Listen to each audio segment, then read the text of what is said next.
estava nessas três instituições, né? Alguns não eram professores da Faculdade de Medicina, alguns eram professores, por exemplo, da Escola de Belas Artes. O Joaquim Cândido Soares Meirelles era professor de Anatomia das Paixões na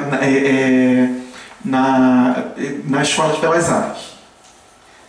Enfim, e a Academia de Medicina congregava todos os médicos mais importantes do Império, não só do Rio de Janeiro, mas de todo o país. Alguns eram correspondentes, eram membros correspondentes, etc., além dos membros titulares, enfim.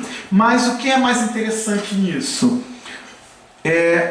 Eu coloquei ali no centro os artigos médicos, porque o periódico médico, apesar dele estar ligado diretamente à Academia de Medicina, né, ele ser publicado pela Academia, ele vai ser construído, escrito, a partir da experiência do médico no hospital, né, e muitos deles estão no hospital graças à sua ligação com a Faculdade de Medicina. Ou seja, os artigos que vêm, os artigos nas revistas, sobretudo o que eu vou colocar para a gente analisar agora, ele nasce de um médico da Faculdade de Medicina, que tem a sua experiência toda profissional numa enfermaria, numa das enfermarias da Santa Casa, e dessa experiência da enfermaria da Santa Casa ele leva uma comunicação para a Academia de Medicina, e na Academia de Medicina, da Academia de Medicina, isso é publicado. Você passa, por favor? Então, vou falar de um texto clássico, né? É engraçado como as coisas são invisibilizadas, né? Esse texto, ele é um texto clássico para a história da medicina, a gente conhece ele muito bem, mas ninguém passou, não passou pela cabeça de ninguém antes perceber que que boa parte dos pacientes desse médico eram escravos, né? Então, o discurso sobre as moléstias que mais afligem a classe pobre do Rio de Janeiro é do José Martins da Cruz Jobim, né? Ele foi lido na sessão pública da Academia Imperial de Medicina em 1865, e foi publicado como um livreto, né?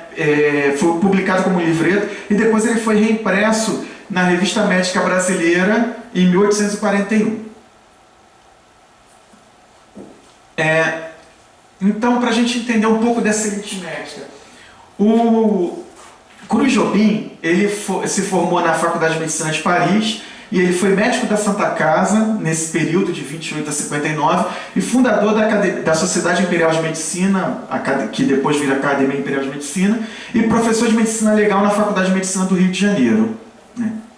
Ele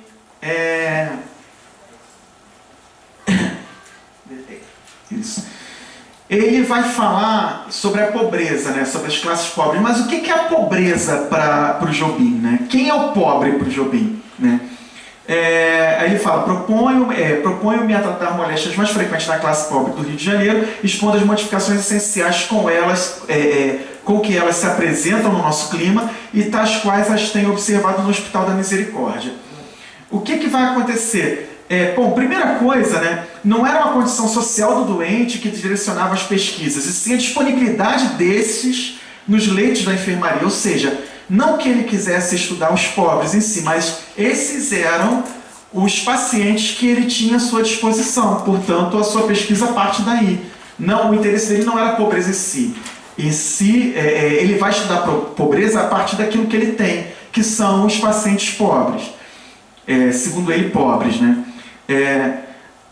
Segundo, o discurso é um relato da experiência no Hospital da Misericórdia, onde ele passou 6 anos observando esses doentes cotidianamente, né? E para o Jobim, então, esse hospital ele vai ser um microcosmo da cidade, ele vai ser uma síntese nosológica da cidade do Rio de Janeiro. Então, é como se a pobreza estivesse ali dentro, as doenças de toda a pobreza estivessem ali dentro. Você passa para mim, por favor. Então, quem são esses pobres ainda, né? Aí ele vai falar quem são os pacientes dele. São homens, adultos, quase todos trabalhadores, brancos ou de cor, nacionais ou estrangeiros, de ofícios diferentes como escravos de diversas condições. Aí marinheiros, sapateiros, pedreiros, carpinteiros, feitores, correieiros, ferreiros, cozinheiros, caixeiros, etc. São estes os homens que pelo seu gênero de vida, pela natureza dos alimentos de que fazem uso, pelo seu deboche e miséria a que são expostos, as influências morbíficas e climatéricas. Ou seja, são as condições de vida desses doentes, os seus hábitos alimentares, as suas profissões, todo esse conjunto que é muito mais social, que vai dizer das suas condições de saúde, né? Isso é interessante que, para ele, os escravos estão dentro da classe pobre, né? Ou seja, quando você lê lá as classes pobres, você passa batido, esquece que o escravo podia estar tematizado ali também, né? Então, e ele vai falar muito sobre doenças dos escravos. Eu peguei, sobretudo, o tétano, né? Que é a doença que, para ele, é uma doença tão específica dos escravos, que ele coloca em dúvida se essa doença não seria inerente do próprio africano, como se essa fosse uma doença racial. Ele coloca esse questionamento, ele não afirma, mas ele se coloca isso. Vamos lá, o tétano é muito presente nos escravos africanos e muito raro nos brancos. A maior frequência nos primeiros, dotados de uma constituição menos nervosa, será devido à maior disposição destes indivíduos à moléstia ou a serem eles mais expostos às suas causas? Ele vai colocar em dúvida. Ele não afirma, em nenhum momento o Cruz Jobim ele atrela a condição, a raça à doença, né? Assim, doenças raciais, ele não faz isso. Não é dessa época ainda, nenhum médico dessa época, é raro algum médico nessa época atrelar a raça à doença. É muito mais as condições, a aclimatação, a adaptação ao clima, né, do africano, por exemplo, as suas aquilo que você come, aquilo que você veste e etc. Tudo muito tudo isso está muito relacionado à própria medicina da época, né? Toda a medicina da época, o neohipocratismo, ele vê muito essas questões relacionadas às condições ambientais a que a pessoa, e quando eu digo ambientais, não é só o clima da região ou coisa, mas ambientais no sentido das suas condições de vida, né? Passa, por favor. E, em contraposição, ele vai falar sobre as febres intermitentes, né? Como se os africanos tivessem uma resistência natural a essas febres intermitentes, né? E a chave para entender essas especificidades estão muito ligadas ao que eu falei, né? A essa aclimatação, muito mais do que as diferenças raciais, né?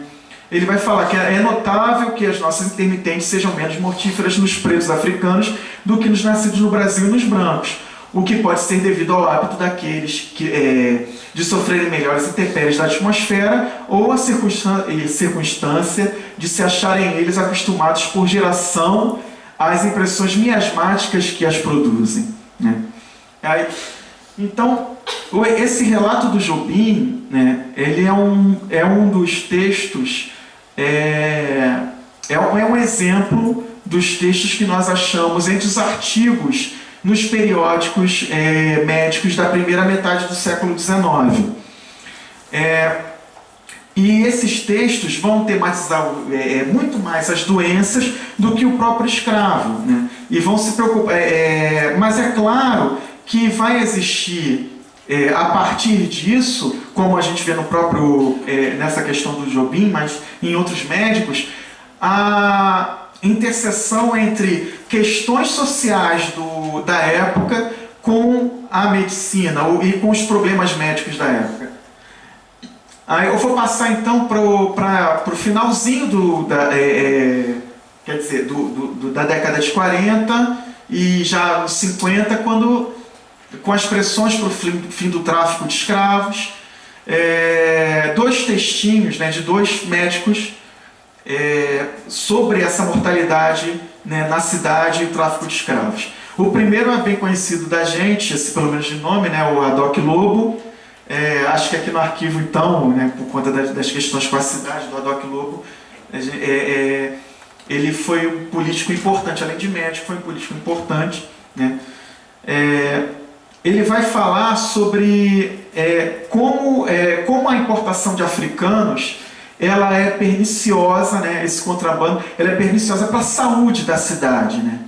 Ele vai falar, excessiva e continuada importação de africanos por contrabando, que além de nos inocularem física e moralmente toda sorte de malefícios próprios dessa raça desgraçada, vocês veem como é o palavreado sobre os africanos na época, são aglomerados em pequenos e mal arejados depósitos, onde por falta de medidas higiênicas e tratamento conveniente enfermam de moléstias graves que depois vão disseminar pelo centro da população. Ou seja, manter esses escravos em pequenos depósitos será algo que quase que um celeiro de doenças, né? E de epidemias, né? É uma forma de você alastrar epidemias. E a gente está muito próximo aí da epidemia de febre amarela, né? Da década de 50.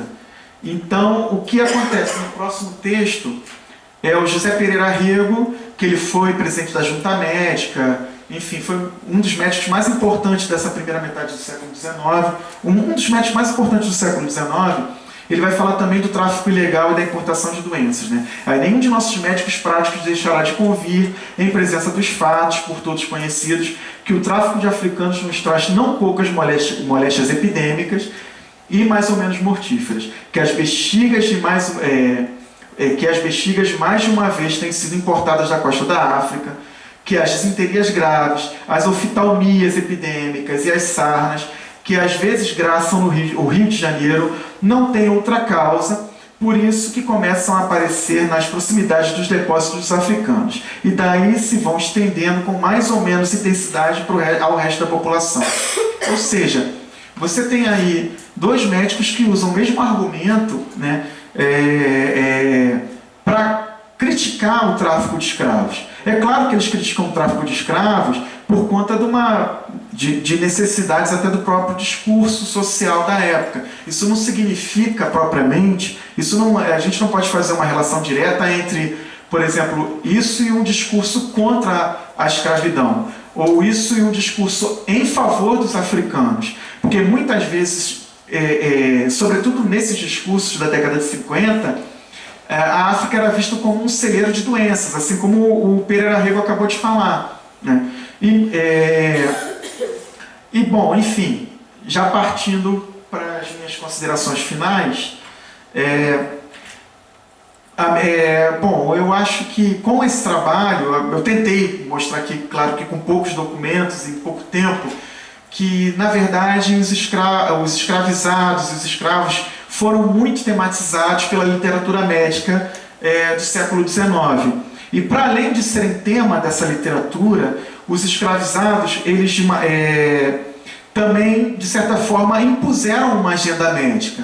Impuseram no sentido de determinadas discussões sobre doenças foram feitas a partir da verificação dessas pessoas doentes, adoecidas, e do volume dessas doenças. Algumas doenças, como por exemplo a varíola, as próprias bombas, tiveram destaque entre esses escritos médicos a partir da verificação desses doentes, obviamente. E para além disso, esses próprios escravizados, eles foram de certa forma, aliás, eles eram parte da construção desse conhecimento médico do século XIX, tanto do conhecimento médico acadêmico, quanto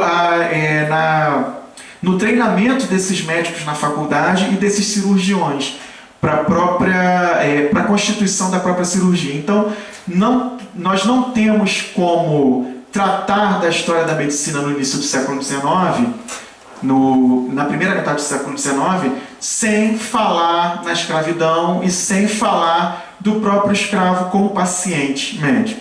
Para além disso, eu só queria falar a última coisa para encerrar, para falar o outro lado também, né? Para além do escravo como paciente, existem relações muito mais complexas com a escravidão em torno da medicina. Por exemplo, um dos médicos, dos principais médicos do início do século XIX, na verdade o fundador da Sociedade de Medicina do Rio de Janeiro, e como eu já citei ele, o Joaquim Cândido Soares Meirelles, ele era um médico negro. Se vocês forem na Academia Nacional de Medicina, tem o retrato dele lá. Ele, no elogio, no necrológico dele, se fala que ele era negro. Ele era um homem negro, né? Assim como um outro médico importantíssimo da primeira metade do século XIX, filho do padre, ai meu Deus, o Garcia, como é que é o nome dele? O José Maurício Garcia Nunes. Ele era um médico negro também, da Faculdade de Medicina. Ele foi um grande anatomista, ele foi o principal, eu acho que, eu posso dizer, apesar de não ser médico, que ele foi o fundador da anatomia moderna no Brasil, tanto que o laboratório da Faculdade de Medicina hoje, o laboratório de anatomia, leva o nome dele, a sala de anatomia leva o nome dele. Ele criou, no século XIX, um método moderno, que é mais eficaz de conservação dos cadáveres, por conta, enfim, vocês sabem, o Rio de Janeiro tropical, além de ser uma cidade muito quente, é uma cidade muito úmida, então os corpos eles se decompunham muito rápido, o que dificultava muito o estudo anatômico, né? Então ele criou novos métodos de conservação desses corpos, além de uma série de outras questões. Ou seja, mais do que o que eu trouxe hoje, a relação entre escravidão e medicina é muito maior, né?